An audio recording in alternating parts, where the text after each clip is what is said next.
Marc 3, 13 à 19, Jésus appelle les 12. C'est un texte qui nous apprend beaucoup de choses sur les vrais disciples de Jésus. Dans l'épisode précédent, on a abordé une section de l'Évangile selon Marc dans laquelle il est toujours question de l'autorité de Jésus. Mais alors que cette autorité continue de se manifester, Marc nous révèle l'identité des véritables proches de Jésus, de Marc 3, 7 à 6, 6. Au cours de cette deuxième partie du ministère galiléen de Jésus, une ligne est tracée. Qui est pour Jésus et qui est contre lui? Qui sont ses véritables proches, ses réels soutiens, ses disciples authentiques? La dernière fois, on a vu que la foule, cette grande multitude, était attirée par Jésus, qui était donc très populaire, mais pas forcément parce qu'elle souhaitait l'entendre et le suivre. Ni l'enthousiasme de la foule, ni l'orthodoxie des démons ne suffit pour devenir disciple de Jésus. Notre texte s'inscrit directement sur cette toile de fond. Les 12 que Jésus appelle en Marc 3, 13 à 19 sont de vrais disciples.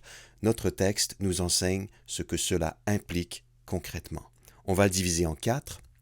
Premièrement, l'appel des 12 au verset 13. Plus tard, il monta sur une colline avoisinante et appela ceux qu'il voulait, et ils vinrent à lui. Dans le texte précédent, Jésus s'était retiré avec ses disciples du côté du lac de Galilée. C'est là qu'une foule immense l'avait rejoint. Cette fois, Jésus monte sur une colline avoisinante près du lac, et qu'est-ce qu'il fait? Il appela ceux qu'il voulait. Marc ne précise pas s'il s'agit uniquement des 12 à ce stade, ou si Jésus appelle un groupe plus large de disciples dans un premier temps, avant de se focaliser sur les 12. En l'absence de précision et à la lumière de la suite, il semble que Marc se concentre déjà sur l'appel des 12 au verset 13. Jésus les appelle, c'est-à-dire qu'il les invite solennellement à venir à lui. Marc précise que Jésus appela ceux qu'il voulait, c'est-à-dire les 12 qui joueront un rôle clé dans la suite. Cette situation est inhabituelle dans le contexte de l'époque. Quand un juif du 1er siècle aspirait à être le disciple d'un maître, d'un rabbi, c'est le disciple qui demandait au rabbi de devenir son maître, un peu comme on choisit une université aujourd'hui. Mais ici, c'est le maître qui choisit ceux qu'il veut comme disciples. Marc dépeint Jésus comme exerçant un choix souverain comparable à celui de Dieu, puisque cet appel s'inscrit dans le grand projet de Dieu tel qu'il se manifeste à travers l'histoire de la rédemption et que cet appel va complètement réorienter la vie des 12. La réponse des disciples, ils vinrent à lui. Ils répondent présents, ce qui met en valeur l'autorité de Jésus sur leur vie. Les disciples font le choix de dire oui à Jésus et de le laisser guider leurs pas. Ils entrent dans le projet de Jésus. Deuxièmement, l'établissement des 12. La première partie du verset 14, « Il désigna ainsi 12 hommes qu'il nomma apôtres ». Jésus désigne ou établit 12 hommes. On va revenir sur le chiffre 12 dans un instant. Qu'il nomma apôtres. Cette dernière précision est mise entre crochets dans le texte parce qu'elle ne se trouve pas dans tous les manuscrits. La plupart des commentateurs pensent qu'elle ne figurait pas dans le texte original, mais le débat n'est pas clos. Quoi qu'il en soit, ceci a peu de répercussions puisque Marc reprendra le terme « apôtre » en 6.30. On note tout de même que cette désignation des 12 n'intervient pas ailleurs dans cet évangile, alors que Luc, par exemple, l'emploie beaucoup plus fréquemment. Le mot « apôtre » signifie « messager » ou « représentant » et c'est bien là le rôle des 12. Ce sont les messagers et les représentants de Jésus, comme la suite le confirme. Entre parenthèses, le mot « disciple » n'est pas employé dans ce texte, mais dans la suite de Marc, il fera presque toujours référence aux 12. Maintenant, pourquoi 12 apôtres? Ce chiffre est significatif car il est hautement symbolique. Il fait immédiatement penser aux 12 tribus d'Israël.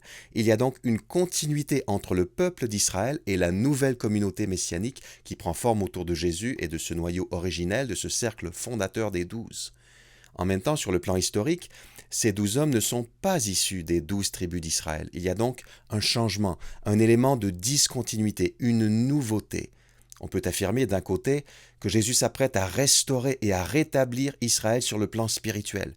D'ailleurs, les Juifs du 1er siècle attendaient avec ferveur et impatience une telle transformation en profondeur du peuple d'Israël lors des derniers jours. De l'autre côté, on peut dire que l'identité des véritables membres du peuple de Dieu est en train d'évoluer. On a affaire ici à un peuple eschatologique, un peuple des derniers temps, puisque, comme Jésus l'a déclaré en Marc 1,14, le temps est accompli. Ce sont les participants au royaume de Dieu que Jésus a déjà inauguré d'après Marc 1,15.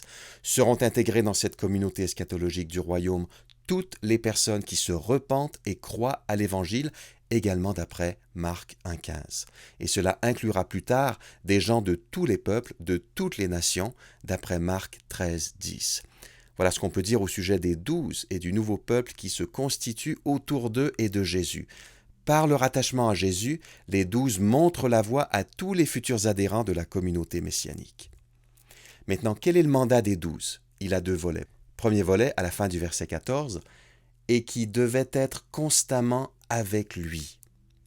Les 12 ont premièrement la responsabilité d'accompagner Jésus, d'être avec lui. Et c'est ce qui se produit dans les textes suivants. Ce n'est qu'au chapitre 6 que les 12 sont envoyés en mission. D'abord, ils doivent apprendre aux côtés du Maître, l'observer, l'écouter, être instruits et enseignés, formés par Jésus lui-même. Or, être avec Jésus, ce n'est pas toujours facile. Jésus subit les pressions de la foule et de ses opposants, et ses disciples vivent toutes ces choses avec lui. Cette étape qui consiste à être avec Jésus est importante non seulement pour la mission décrite au chapitre 6, qui a lieu durant le ministère terrestre de Jésus, elle est aussi cruciale pour la vie de l'Église après la résurrection de Jésus. Lorsqu'il s'agit de remplacer Judas par un 12e apôtre, l'un des critères de sélection à respecter, d'après Actes 1, 21-22, est le fait d'avoir accompagné Jésus et ses apôtres durant tout le ministère de Jésus. C'est ainsi que sont formés les apôtres pour un service qui durera toute leur vie. Maintenant, le second volet du mandat des 12, verset 15, il les envoya annoncer l'Évangile avec le pouvoir de chasser les démons. Non seulement les 12 passent du temps avec Jésus, ils sont aussi envoyés. Ils le seront effectivement au chapitre 6. C'est le rôle des apôtres qui sont des messagers ou des représentants. Les mots apôtres et envoyés sont d'ailleurs de même famille en grec. Jésus n'attendait pas que les gens viennent à lui, même si beaucoup le faisaient. Il se déplaçait d'un endroit à l'autre, d'après Marc 1, 38-39. Eh bien, le moment venu, les 12 aussi auront vocation à se déplacer et à aller à la rencontre des gens. Littéralement, il les envoya prêcher ou proclamer. La nature du message n'est pas précisée dans le grec, mais il s'agit bien sûr de la bonne nouvelle, puisque c'est ce message que Jésus lui-même prêchait d'après Marc 1,14. Marc ajoute donc ici un maillon à la chaîne des prédicateurs mentionnés dans son évangile. Jean-Baptiste prêchait, Marc 1, 4 et 7. Jésus prêchait, Marc 1, 14, 38, 39. Le lépreux guéri a proclamé la nouvelle de ce qui lui était arrivé, Marc 1, 45. Et ici, les 12 sont envoyés pour prêcher. Ce qu'il faut surtout discerner, c'est que les 12 poursuivent et prolongent le ministère de Jésus lui-même.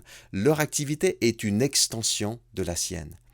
Comme Jésus prêchait, les 12 proclamaient le même message, la bonne nouvelle de Dieu, le temps est accompli, le royaume de Dieu est proche, changez et croyez à l'Évangile. Marc 1, 14 et 15. Et pour appuyer cette proclamation de la part des 12, Jésus leur délègue une partie de son autorité, le pouvoir ou l'autorité de chasser les démons. Je dis une partie de son autorité car d'après Marc 9, 28, il ne chassait pas toujours les démons avec la même efficacité que lui. L'autorité de Jésus reste supérieure à celle des disciples. Néanmoins, ils sont équipés convenablement pour le service qui leur est confié. Ce que nous avons ici, c'est un résumé de leur ministère. Marc aurait pu mentionner également l'autorité de guérir les malades, car d'après Marc 6, 13, cela faisait partie de leur ministère, et les 12 prolongent le ministère de Jésus. Mais Marc choisit d'insister ici sur le fait qu'il ne s'agit pas simplement de faire du bien aux gens qui sont dans le besoin, les 12 participent à un combat spirituel féroce. Ils s'opposent à Satan et à ses démons. Comme Jésus, ils chassent des démons pour démontrer l'autorité du royaume de Dieu qui est supérieure à celle du royaume de Satan, ce sur quoi Jésus insistera dans la suite de ce chapitre 3 de Marc. Enfin, nous avons les noms des 12 dans les versets 16 à 19. Début du verset 16, voici les noms des 12 qu'il désigna. Cette liste est intéressante pour plusieurs raisons. Nous n'avons pas affaire ici à des membres de l'aristocratie juive, mais plutôt à des hommes ordinaires. Ensuite, les 3 premiers reçoivent un nouveau nom ou un surnom de la part de Jésus, ce qui suggère qu'ils jouent un rôle prépondérant parmi les 12, Simon, Jacques et Jean. On les retrouve par exemple avec Jésus lors de la transfiguration en Marc 9.2. Dans l'Ancien Testament, Dieu avait donné un nouveau nom à certains personnages importants comme Abraham et Sarah ou Jacob renommé Israël, et c'est ce qui se produit sans doute ici. Autre observation, n'oublions pas que Jésus a déjà appelé 5 des 12 hommes à quitter leur profession et à le suivre, les frères Simon et André et les frères Jacques et Jean, tous des pêcheurs professionnels en Marc 1, 16 à 20, et Lévi le collecteur d'impôts en Marc 2, 14 et 15. Enfin, 7 des 12 ne sont mentionnés qu'ici dans l'Évangile selon Marc. Leur importance tient donc au simple fait qu'ils font partie des 12, le noyau de la communauté eschatologique du royaume. Les 3 premiers, Simon auquel Jésus donna le nom de Pierre, Jacques fils de Zébédée et Jean son frère, auquel il donna le nom de Boanerges, ce qui signifie fils du tonnerre. Simon est mentionné en premier en tant que leader des 12. C'est toujours le cas dans les listes des apôtres. Son surnom signifie Pierre, mais ce n'était pas un nom courant, contrairement à Simon, qui était le nom juif masculin le plus répandu en Palestine à l'époque. Marc n'explique pas la signification de ce surnom comme le font Matthieu en Matthieu 16, 18 et Jean en Jean 1, 42. Marc ne nous dit pas pourquoi Jacques et Jean sont surnommés fils du tonnerre. C'est peut-être une référence à leur tempérament parfois explosif. D'autres ont avancé l'hypothèse selon laquelle le tonnerre pouvait symboliser la puissance de Dieu et donc l'irruption de son royaume. Difficile de savoir ce que Jésus a à l'esprit. Au verset 18, la liste se poursuit. André, Philippe, Barthélemy, Matthieu, Thomas, Jacques fils d'Alphée, Thaddée, Simon le Zélé. Je reprends ces noms dans l'ordre. André est le frère de Simon. Philippe est un nom grec courant, mais était peu utilisé parmi les Juifs de Palestine au 1er siècle. Barthélemy correspond probablement au Nathanaël de Jean 1,45. Certains portaient plus qu'un nom dans cette culture. Matthieu est probablement le Lévi de Marc 2,14. Thomas intéresse davantage Jean, l'auteur du 4e évangile, qui fait état de ses doutes quant à la résurrection de Jésus. Jacques, fils d'Alphée, est parfois identifié à Jacques le Jeune, mentionné en Marc 15,40. C'est peut-être le frère de Matthieu, qui correspond à Lévi, car d'après Marc 2,14, Lévi est également le fils d'Alphée. S'agit-il du même Alphée? On ne le sait pas. Thaddée correspond peut-être à Jude, fils de Jacques, en Luc 6,16. Thaddée serait son nom grec et Jude son nom hébreu, ce qui est plausible. Quant à Simon le Zélé, son surnom le distingue du premier Simon. Ce surnom fait peut-être référence à son zèle pour la loi ou encore à sa ferveur nationaliste, mais attention, le parti politique des Zélotes n'est entré en scène que des années plus tard, donc gare aux anachronismes. Et le dernier des 12, au verset 19, est Judas Iscario, celui qui le trahit. Marc nous a déjà dit que les pharisiens et les hérodiens se sont concertés sur les moyens de faire mourir Jésus en Marc 3,6. Ici, il précise qu'une trahison proviendra de l'intérieur du cercle des 12. Même parmi les disciples de la première heure, une ligne de démarcation est ainsi tracée. Que retenir de Marc 3, 13 à 19 ? D'abord, une fois de plus, le lecteur est impressionné par l'autorité de Jésus. Il appelle ceux qu'il veut, les 12, et ces derniers viennent à lui, même si cela implique pour eux qu'une nouvelle vie commence. La volonté souveraine de Jésus se voit dans son choix délibéré de ses hommes. Il a choisi ceux qu'il voulait, comme Dieu choisit ceux qu'il veut, comme Dieu avait choisi Israël parmi tous les peuples de la terre. Les 12 font penser aux 12 tribus d'Israël. Il y a donc une continuité entre cette nouvelle communauté et le peuple de Dieu dans l'Ancien Testament. Dieu est en train de reconstituer et de rétablir Israël sur le plan spirituel. En même temps, il y a discontinuité. Nous avons affaire au noyau d'un nouveau groupe de disciples dans lequel toute personne qui se repent et croit peut entrer, quelle que soit son origine ethnique. C'est une communauté eschatologique qui prend forme parce que le royaume de Dieu est déjà inauguré. Une petite note pour anticiper la suite. Très souvent dans l'Évangile selon Marc, les 12 sont dépeints négativement, ou du moins avec une certaine ambiguïté. Ils ne parviennent pas à saisir les paroles de Jésus. De toute évidence, ce ne sont pas eux les héros de l'histoire. Même dans ce texte qui raconte le rappel, c'est Jésus qui est au premier plan. Tout l'honneur lui revient. Une observation évidente, Jésus n'est pas l'un des 12. Pourquoi est-ce significatif? Encore une fois, cela contribue à rapprocher Jésus de l'Éternel. Dans l'Ancien Testament, c'est l'Éternel qui a appelé son peuple composé de 12 tribus. Ici, c'est Jésus qui appelle les 12 qui constituent le fondement de son nouveau peuple. Mais Jésus est distinct de cette communauté eschatologique. Il est son créateur, son maître, son roi. Notre texte nous fournit un programme qui, aujourd'hui toujours, aiguille les missionnaires, ces personnes que Jésus appelle à changer de profession pour se consacrer à la mission à temps plein. En même temps, notre passage décrit l'appel de tous les disciples de Jésus, pas seulement de ceux qui vivent de l'Évangile, qui sont rémunérés par l'Église ou par une mission, des implications donc à la fois pour les missionnaires et pour tous les disciples que nous sommes. Nous y reviendrons avec les applications. Enfin, Jésus sera trahi par l'un des siens. Par amour pour nous, ses véritables disciples, il a accepté de côtoyer celui-là même qui allait le trahir, parce qu'il avait la conviction que cela s'inscrivait dans le plan parfait de Dieu. Disons-lui merci du fond du cœur. Quel est le message central de Marc 3, 13 à 19 ? Jésus nous veut avec lui et en mission, poursuivant son œuvre et celle des 12. Comment tous les disciples de Jésus peuvent-ils s'approprier le texte de Marc 3, 13 à 19 ? Eh bien, ce texte met en avant les deux responsabilités des vrais disciples. Premièrement, être avec Jésus, passer du temps avec lui, apprendre de lui, l'observer, le contempler. Pour nous, cela signifie passer du temps dans sa parole et dans la prière, comme Marie, la sœur de Marthe en Luc 10, 38 à 42, qui vint s'asseoir aux pieds de Jésus pour écouter ce qu'il disait. Cela signifie aussi passer du temps de qualité avec des modèles qui reflètent Jésus. Ainsi l'apôtre Paul écrit aux Corinthiens « Suivez donc mon exemple, comme moi, de mon côté, je suis celui de Christ. » 1 Corinthiens 11, 1.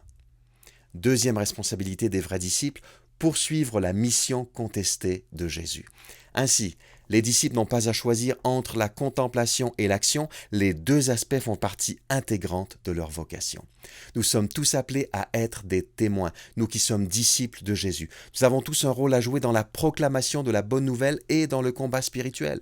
Certes, la contribution précise de chaque disciple n'est pas exactement la même. Certains, encore aujourd'hui, jouent un rôle très proche de ce qui est dit de la mission des 12 au verset 15.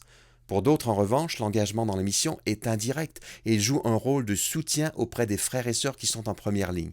Mais quel que soit notre service précis, il s'inscrit dans la grande mission esquissée par Jésus. L'Évangile doit atteindre tous les peuples, d'après Marc 13, 10.